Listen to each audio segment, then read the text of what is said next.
Well, hi, my name is Mark Levitt, and welcome to another exciting installment of my series, Bad Lyrics. Today I feature new wave group Spandau Ballet. Let's begin.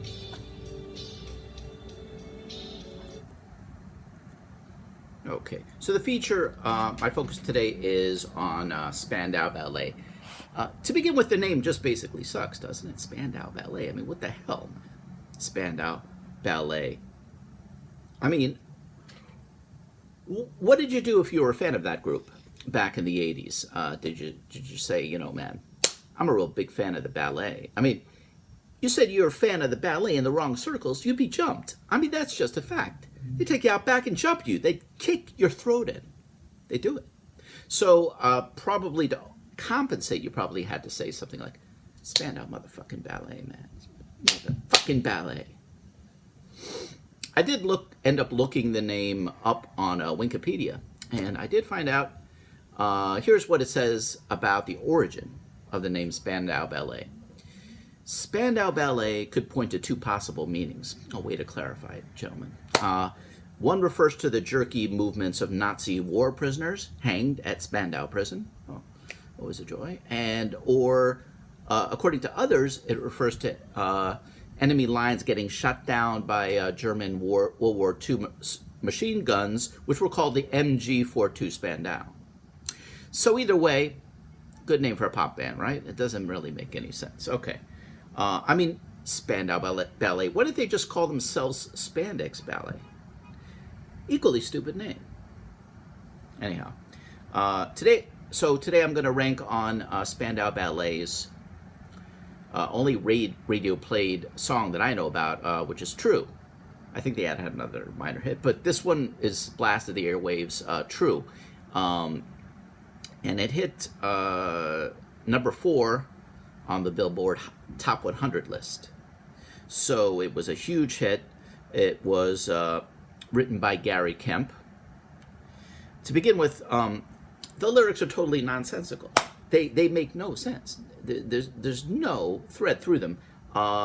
It's like when this guy wasn't cranking out pop tunes, he was having crack omelets for breakfast. Because I can't make any sense out of this. I'll try. I will try to read the first stanza and see if I can do it. Okay. All right. So true. Funny how it seems. Always in time, but never in line for dreams. Head over heels when toe to toe. This is the sound of my soul.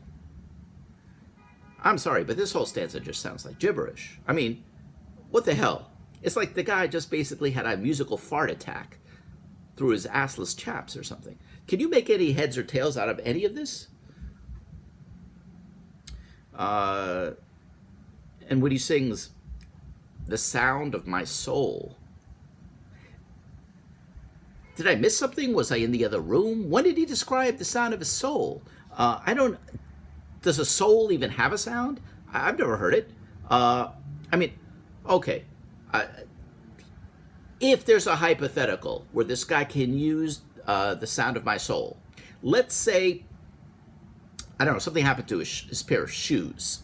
He had to bring it into a shoe shop, as people do. So he brought a shoe in one day. Let's say he brought a shoe in to the shoe seller, and he propped it up right on the counter here. And he said, "Can you hear this? This is the sound of my soul. This is the sound of my soul." You know, then you might have some context, right? That would make at least some convoluted sense. But plunking it into this morass of ridiculous lyrics makes no sense at all. All right, let's go on. Let's go to the next line. And then he says, "I bought a ticket to the world, but now I've come back again." So this guy had to buy a ticket to the world? He wasn't already a citizen of planet Earth? He had to buy a ticket? What, like through StubHub? I mean, what was this? This guy was not part of this world yet? I don't get it.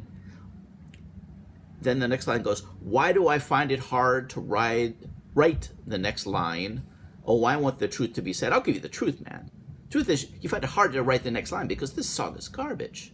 You probably have some, I don't know, some conscience about it. It's really awful. Okay, next we come to this line. With a thrill in my head and a pill on my tongue, dissolve the nerves that have just begun. Hey, you know what? Drum roll, please, and congrats.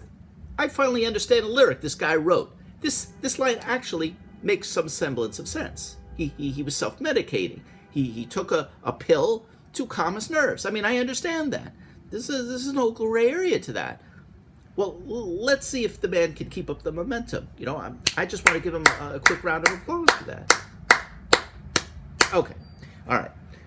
The next line goes, listening to Marvin all night long. This is the sound of my soul. Well, now he's saying that the sound of his soul is listening to Marvin all night long. I'm assuming he means Marvin Gaye, but who the hell knows? I mean, maybe this guy means Marvelous Marvin Hagler. I mean, who the hell knows? This guy's so incoherent. Maybe he's listening to the Boxers lyrics, if he has any. I don't know. Always slipping from my hands, sands a time of its own. Sands a time of its own. It is? When do people tell time with sand? I've never heard it. What, like ancient beachcombers used to tell the time with sand? Hey man, hey man, what time do you have? Yo man, I'm gonna tell you, man. All right, let me see here if I can tell you the time. Okay. Now, based upon my calculations, it's about 3 grains of sand. After 2 grains of sand, after who the fuck cares? I'm telling time with sand. All right. He went way off the deep end with that lyric. Okay. All right. Anyhow, this is about it for this installment of my edition on Spandau Ballet's Bad Lyrics. If there are any aspiring songwriters out there, please don't study from these lyrics. Please don't. Do yourself a favor. I mean, you're just going to leave the audience a confused, befuddled mess. And you don't want that. You don't want it. That much is true, to quote their song. Anyhow, I've been Mark Levitt. Thanks for joining me, and I invite you all to enjoy the rest of your life. See you next time.